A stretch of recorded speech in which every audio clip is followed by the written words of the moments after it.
क्या आप सर्दी से परेशान हैं? तो आइए देखते हैं ये रेसिपी।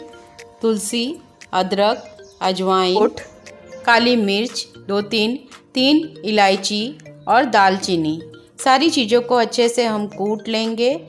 हमें इस तरह से कूटना है कि सारे चीज़ों का रस अच्छे से निकल जाए। फिर एक पतीला लेंगे, पतीले में 1.5 कप पानी डालेंगे, 1 चम्मच शक्कर डालेंगे, आप शक्कर कम ज़्यादा कर सकते हैं। और उसके बाद आधा चम्मच हल्दी डालेंगे और बाकी जो कूट कर हमने मसाले रखे हुए हैं उसे इसमें ऐड करेंगे। 2 कप दूध डालेंगे, इसे अच्छे से पकाएंगे 5 से 10 मिनट तक। सारी चीज़ों को अच्छे से पकाने के बाद हमारी ये मसाला दूध तैयार है। ये सर्दी, खांसी और बुखार के लिए काफ़ी फ़ायदेमंद होती है। फुल रेसिपी मेरे चैनल पर है, जल्दी से जाइए विज़िट कीजिए।